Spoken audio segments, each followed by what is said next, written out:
Buenas noches, compañeros. En esta ocasión yo les haré primero un pequeño resumen acerca de las perspectivas históricas y algunas contemporáneas sobre la motivación, y también les hablaré un poco sobre la conceptualización de la motivación, y posteriormente contestaré las preguntas que se nos han solicitado en el foro.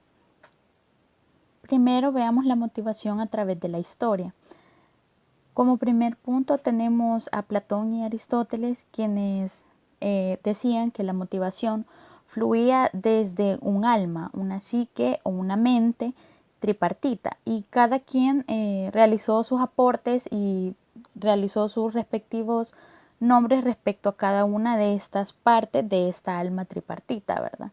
El nivel más básico lo denominaban como aspecto apetitivo o nutritivo, que se encargaba de las necesidades básicas como alimento o agua y demás necesidades físicas, y luego el siguiente nivel lo denominaban aspecto competitivo o aspecto sensible correspondientemente, y el nivel más alto se denominaba aspecto calculador y aspecto racional.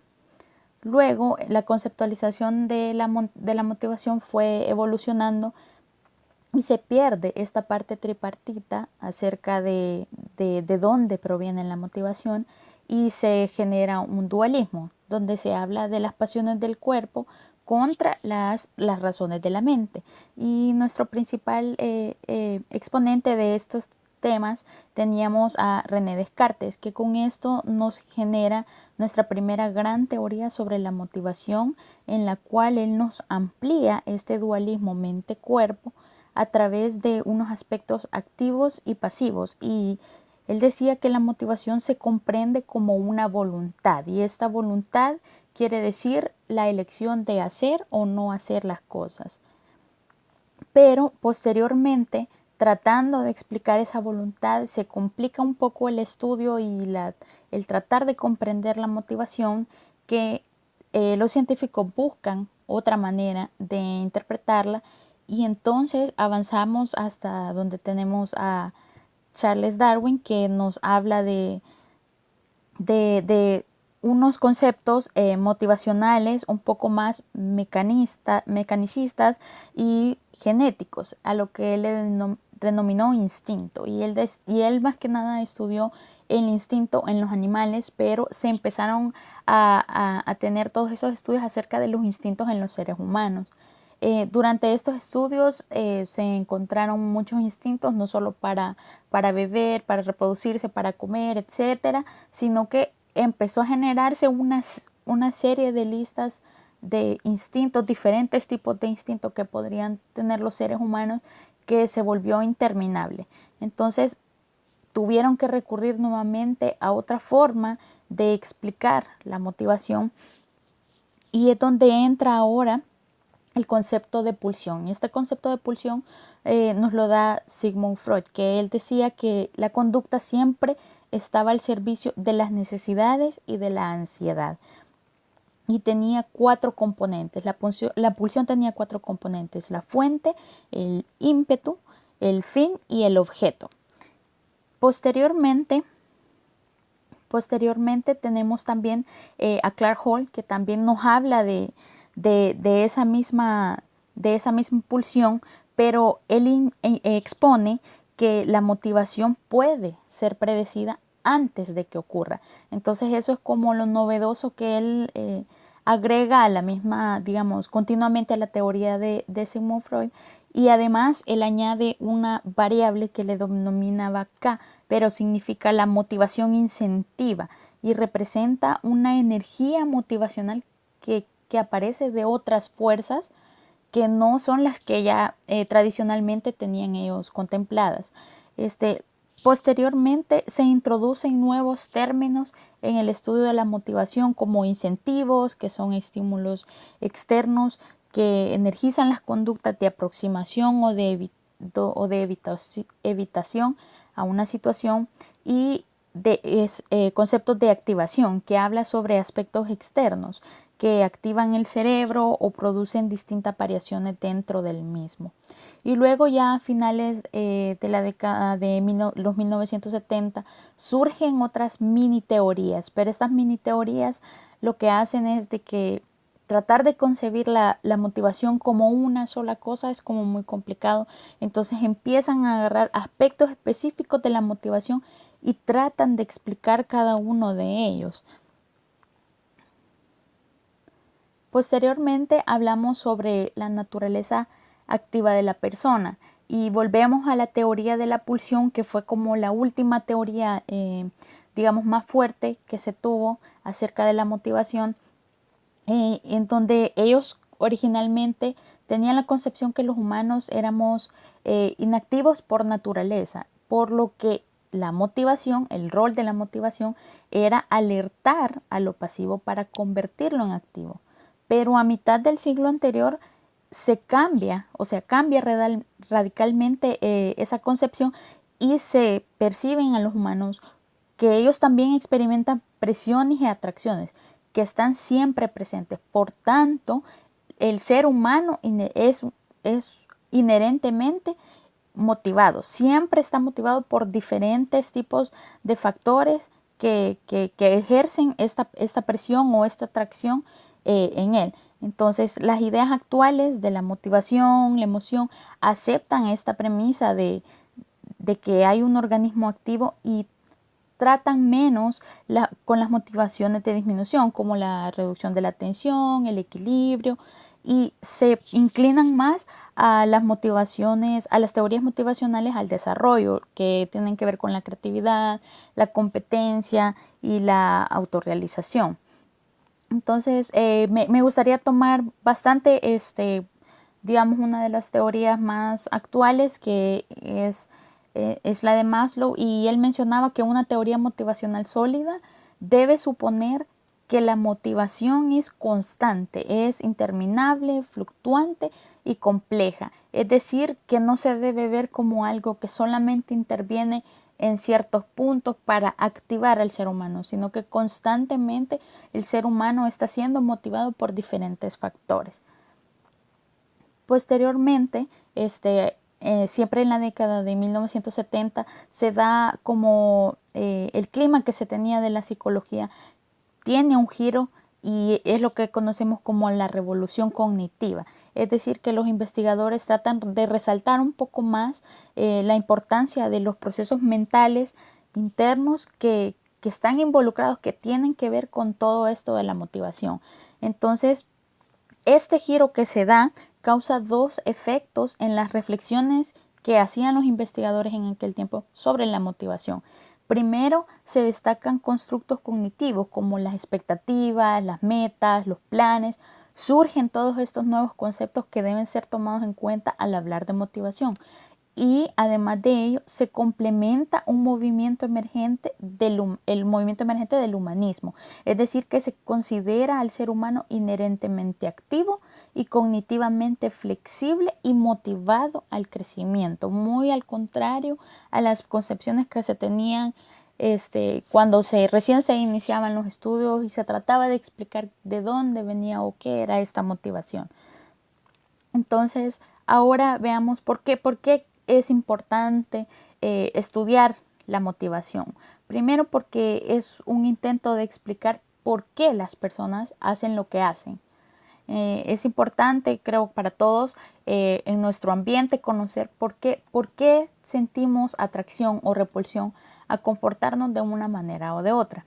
Luego, porque nos provee de cierta capacidad para predecir la calidad de nuestro desempeño y nuestro bienestar, así como el de otros. Y finalmente, porque este conocimiento es aplicable a nuestra vida diaria. Es decir, de que, por ejemplo, si nosotros en un futuro, cuando estemos en nuestro salón de clases con nuestros alumnos, si tenemos este conocimiento, nosotros podemos ayudarles en su proceso de motivación para que ellos continúen con su aprendizaje, y de igual manera nosotros como profesionales podemos ayudarnos a nosotros mismos para continuar motivándonos en este camino en este caso de la enseñanza de otro idioma. Luego, veamos la psicología de la motivación. La psicología de la motivación es una ciencia que trata de comprender cómo funcionan los procesos motivacionales, respondiendo de la mejor manera posible a dos preguntas principales. La primera es, ¿cuál es la causa de la conducta? Y no solamente cuál es la causa de la conducta, sino todo el flujo de lo que es la conducta. ¿Por qué inicia? ¿Por qué se sostiene durante un tiempo determinado? ¿Por qué esta conducta se fija para algunas metas, pero contradice algunas otras?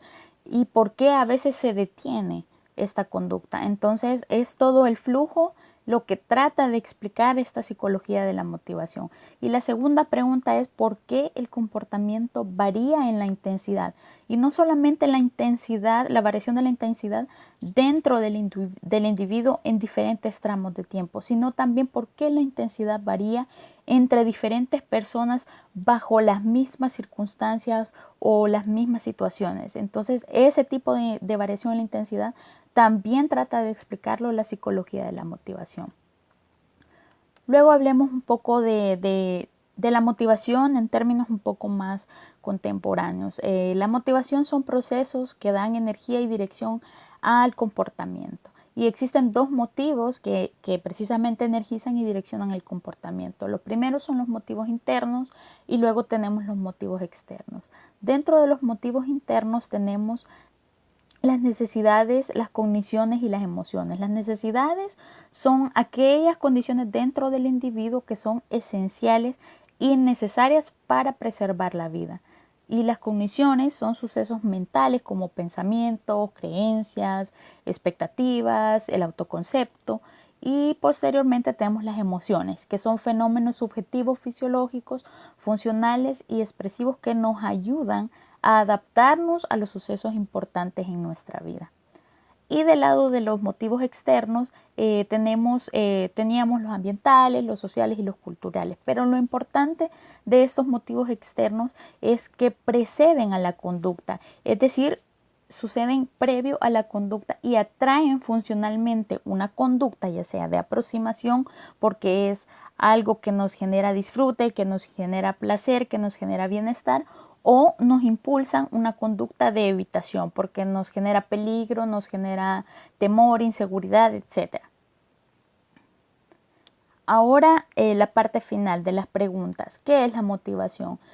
Como ya les mencionaba, la motivación es un conjunto de diferentes procesos, tanto internos como externos, que también tiene que ver con factores físicos, con factores emocionales, con procesos mentales, y que también influyen todos esos factores externos, el ambiente, nuestro entorno social y diversos factores culturales que también influyen entre qué tipo de cosas nos hacen sentir motivados a nosotros.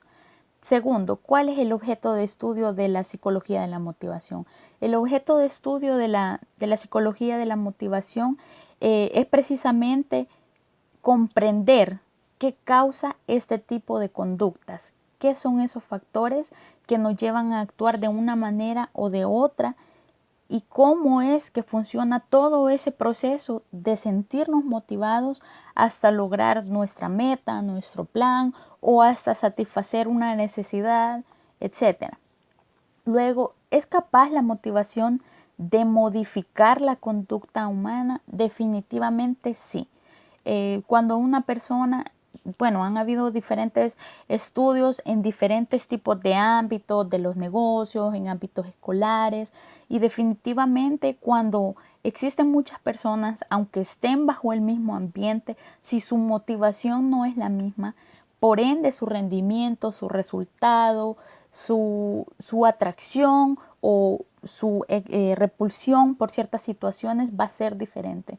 Entonces, y también tiene que ver distintos tiempos, lapsos de tiempos o el estado que se encuentra la persona. Entonces, sí, definitivamente la motivación puede modificar la conducta humana. Y como les mencionaba, también puede ser utilizado en nuestra vida diaria, en nuestro trabajo, incluso con nuestros compañeros. La motivación hasta influye en nuestras propias decisiones. Entonces, definitivamente que puede modificar la conducta humana. Y finalmente, ¿cuáles son las características de la motivación? Entre las características de la motivación, primero que es un concepto bastante amplio y bastante complejo. Como ya les mencionaba, son muchos años de investigación y es muy complejo porque son muchos factores los que se deben tomar en cuenta cuando uno habla de motivación. Como les mencionaba, no solo las necesidades físicas de nuestro cuerpo, sino también nuestras emociones, también nuestros procesos mentales, lo que nosotros conocemos, cómo reaccionamos y también todas las presiones y atracciones que recibimos del entorno, de las personas, de la interacción social que nosotros recibimos. Entonces es un tema bastante complejo y que se debe tomar en cuenta diferentes aspectos para poder indagar un poco más en este tema de la motivación. Luego también tenemos de que la motivación siempre busca, tiene como una característica principal que a través de la historia, en todos los estudios que se han hecho respecto a la motivación, siempre hay un propósito, hay un fin, ya sea satisfacer una necesidad, tener autorrealización o lograr simplemente una meta o cumplir un plan, etcétera. Todo, en todas esas teorías a través del tiempo siempre hay un fin, siempre hay un lugar, un objeto, una meta donde tenemos que llegar.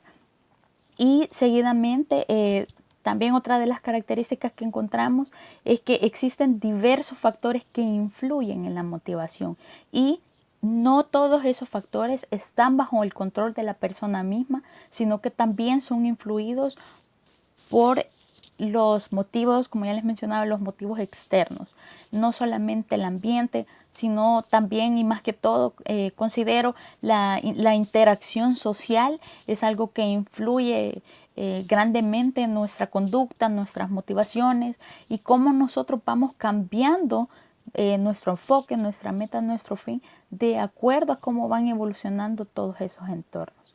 Muchas gracias.